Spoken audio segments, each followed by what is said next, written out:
Well, Sean, another last gasp equaliser for us today, and that was an important goal from Alex, wasn't it? It was. It was certainly written in the stars for Rambo, I think. You know, credit to Rhyl. They came with a game plan. They made it very difficult for us. You know, they nicked the goal ahead. A good finish, but we spoke about the threat. You know, from Alan Webb on one side and Titchener the other, and he's managed to get in. It's a good finish, to be honest, but I thought after 15-20 minutes after the goal itself, you know, sort of Rhyl, I think, wanted to protect it. They sat in, they made it difficult, they tried to force us to play through central areas, and we said at half time we just needed to pick up the tempo, pick up the intensity, make sure we're moving them around. And I felt second half, I felt as though we were in the ascendancy. They've obviously had one or two situations where they've broken away.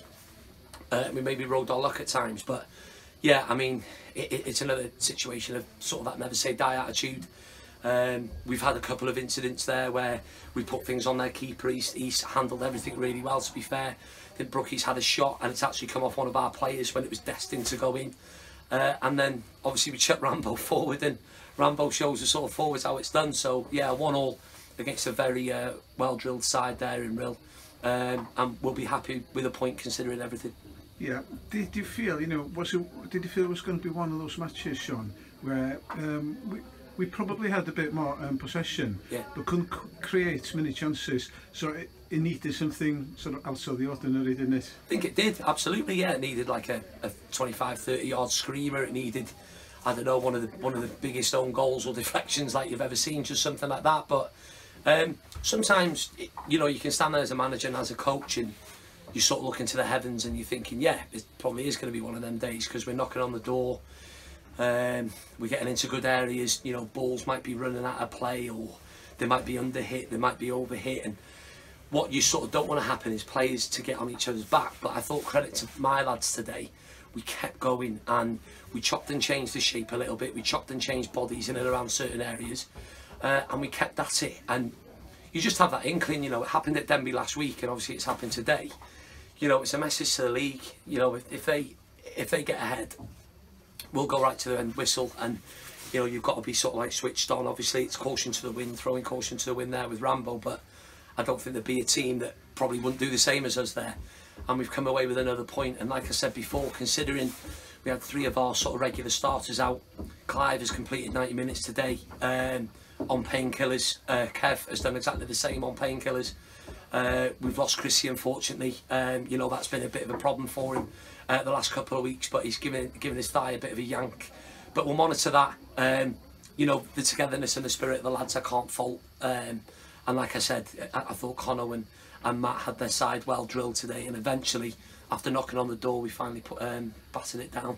And I know you're big on set pieces, so I'm sure that was pre-planned, Rambo's goal, wasn't it? Yeah. What do you call that set piece? Probably, yeah, just, I don't know, just throw bodies forward, I guess. But, no, I mean, you sort of look at the watch, you know, any keeper would do it in any team, I guess. They look over to the management, give them a thumbs up, and, you know, off they go. Goalkeepers are a different breed. But I'm pleased for Rambo, because a lot of things have happened over the last couple of weeks, you know, in-house. And, you know, I'm certainly happy to have you know, Rambo services until the end of the season. You know, I just hope that you know, the fans now, they get behind him. He's part of this team, and they need to continue to get behind the team, because again, the noise they made when the equaliser went in, you know, the chants, the songs, etc., it does act as that 12th man.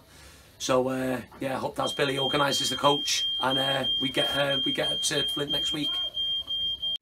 Yes, we have a big match next week, another one, Sean, at Flint.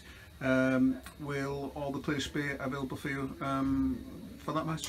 Yes, we're hoping so. It's going to be massive that Reese, Joe and Evo all return from suspension, so they give us good options, I've got to admit that. We'll nurse a couple of lads. It's not crucial, sorry, it's not, they're not injuries that will keep players out, just a case of monitoring them. You know, we'll monitor Clive, we'll monitor Kev, but they'll be more than ready.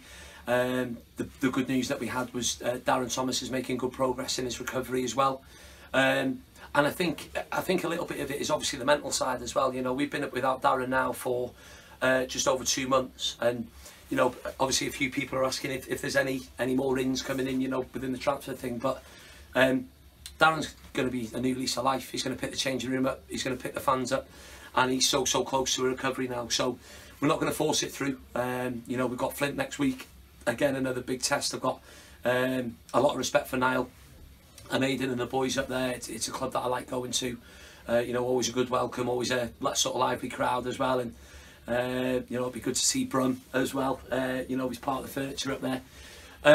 But no, we'll go into the game confident. It'll be nice to get a win, but it's going to be another tough test. What with being, you know, top of the league, teams will always raise 10-20%. They'll always have a way of sort of defying like our strengths, like in a way, and trying to you know, sort of gain the upper hand that way. So, you know, with them raising their game, we have to raise ours. But I'm fully confident with the lads, especially with the fighting spirit we've shown the last 2 weeks and the togetherness that we've shown as well. So, yeah, nice Chinese, probably a glass of wine or two tonight, and then back at it again this week. Okay, thank you. One final thing, Sean. I've carried out an interview with Gareth Evans and Joe Williams today. It's going to be Q&A. I'll be tuning into that. So you'll be watching that tonight? Definitely. And they better not have stitched me. They may have. They may have. Gareth Evans is, I was the best man at his wedding, and Joe Williams is the one that gets the fine book up. He stitches everybody. They were good members of the car squad, unsociable, always on their phone, always on their phones. But no, I'll be tuning into that for sure. I want to see Joe Williams in front of the camera, actually. Yeah, and if they go overboard, will they be playing next week? It'll be touch and goal, mate, from what you're telling me. Okay, enjoy. No, it'll be good banner. It'll be all right. Enjoy your Chinese tonight. Thanks very much. Thanks, Sean. Cheers. Thank you. Diolch, Paul. Diolch.